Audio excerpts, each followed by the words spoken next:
Okay, great. We are going into principle number 4. We're going to be talking through something I'm super passionate about, and hopefully this will come across in this, is feedback. Now, I've called this module the death of the sandwich and hello, healthy feedback loop. Let's start with a little bit of a story. So you are dealing with someone who's making constant mistakes. They've been hired now for 5 months. And you've given them training documents, you've had calls with them, you've highlighted some of these issues in a very non-confrontational manner, and you've said, hey, about these things, could you work on them? And they've been pretty amicable and always keen to, make that happen and really get on the same page as you. However, it's just not working. You feel like you're giving a lot of feedback and it's not, working. They're not actually listening. So you decide to say, cool, we're going to have a big conversation. We're going to have a big moment. And you prep them for this by calling the meeting something, telling them, you talk to the other team members and say, hey, this is it. We're going into the boxing ring. We're going to deliver it. Now, the delivery of that is everything, right? Doesn't matter what you say. It's how you deliver it. You can say the most amazing things and you deliver it wrong and they get the wrong picture and that's the end of it. Or you deliver something bad and it's received well. Delivery is everything when you're giving feedback. It's around the body language, the context, the timing, their stress levels, so much that goes onto it. So is there a sandwich of context? Yes. The sandwich is how they're feeling. Did their dog die that day? Don't give them the feedback. Understanding who they are as a person and the things that they're dealing with, and then contextualizing the right time to talk to them. And maybe highlighting that you've actually spent some time thinking through when is the right moment to give this feedback. But you're giving the feedback. You're not avoiding it. You're giving it.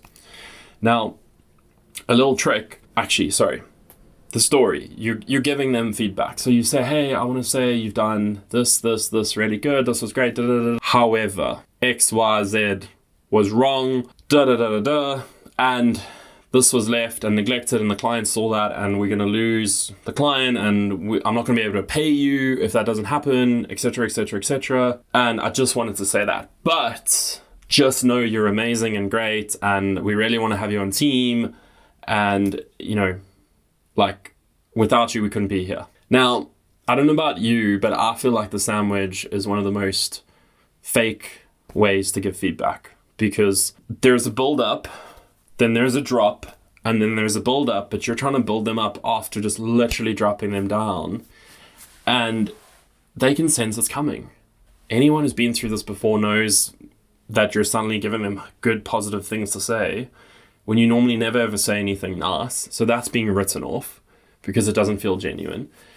And then you're making a big hoo-ha, you're putting in all that effort just to deliver the negative feedback because the middle of the sandwich wouldn't exist if it wouldn't be a sandwich if the middle wasn't needed to be said. So this is my take on it, and there's a lot of research to back it up and that.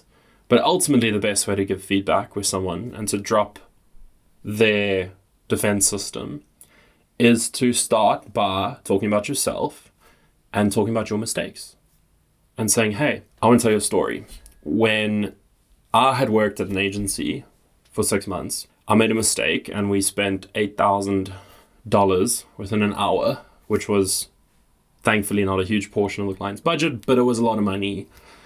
And this was the mistake, how it happened. I'm going to tell you another mistake. When I was budget pacing, I changed a display campaign's budget on a Friday and I launched another campaign in conjunction and we blew the entire client's budget for the month on a weekend. And Google reps would not refund it back then, or would not refund it. I didn't know I could refund it. And I had to apologize to the client that this happened. And you could go on and on and on. And then it's the reason I'm telling you all these things is because when you make a mistake, there's an opportunity for a learning. And I learned a lot from all of those mistakes. So what I'm about to do right now is I want to highlight a mistake that you've made. And I would like you to tell me if there's anything that you've learned from it. And if you would agree that it was a mistake. Now, at this moment, you've already dropped their defense system because you've been telling them about all the issues and all the mistakes. You've put yourself in their shoes, in their same boat. They understand that you understand where they are at. They feel heard, they feel connected to, and now they know they need to talk around this thing that they don't really want to talk about.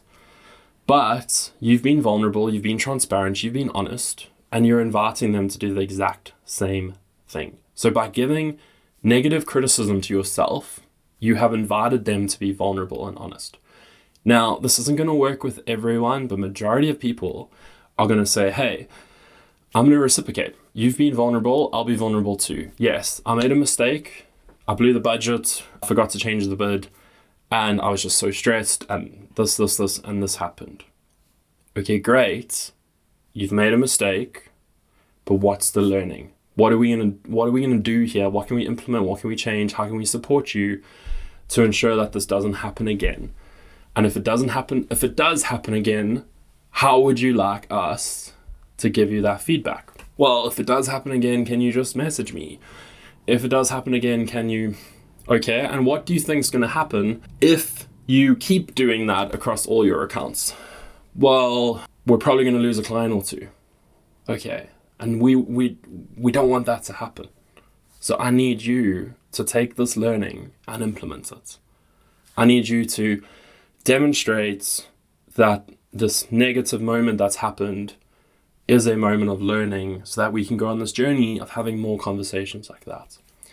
Now, I don't want to end the conversation on this because I've given you critical feedback. What I would like to ask is, can you give me some negative feedback? Is there something that's been on your mind that you want to bring up? Is there something that you feel, from a leadership point of view, we've let you down on? This conversation would not be a two-way conversation if I was just delivering feedback one way. If I'm expecting you to take something and improve on it, I think it's only fair that you can raise an expectation and we can address it. And then the next time we have a conversation, we can both hold each other accountable to the things that we've given to each other. Now, this two-way form of feedback, of continuously working with each other, in my short span of experience, is phenomenal. It's game-changing. It reduces the moments for sandwiches. It reduces the need to have these massive emotional, intense times. And it starts happening over a phone call. Hey, I just wanted to give you some feedback on something. Okay, great. Well, now that we're doing the feedback thing, I also want to give you some feedback. And then we go, and it's not defensive. It's not argumentative. It's everyone, on the same page saying, this is the new way we do it. It's continuous negative feedback. And in the same way, now what happens is instead of sandwiching it together, it happens with good feedback. Hey, you did this really well. And as a leader, it's really nice when your team say nice things back. Like, hey, you've been a great leader. Thanks for this. Thanks for that. Like, I would work with you even if this wasn't the place where we're working. Like, and all those things that they're going to say, if they are genuine, is going to come out of a continuous, equal, adult, mature relationship between the two of you that you're both giving feedback to each other. When the feedback is one way and it's a monologue, the other person just has to sit there and receive all of this.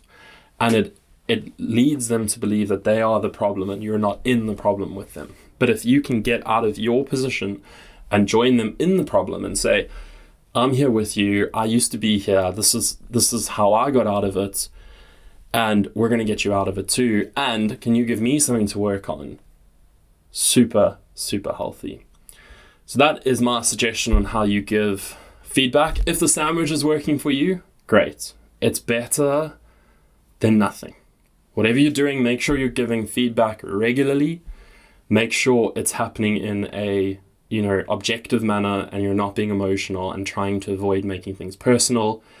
If you have data, like from the tool that I've built, PPC Listener, you can actually look at their activity and say, hey, we've got 2 other staff members that are delivering these outputs and your outputs are different to that. Let's talk about that.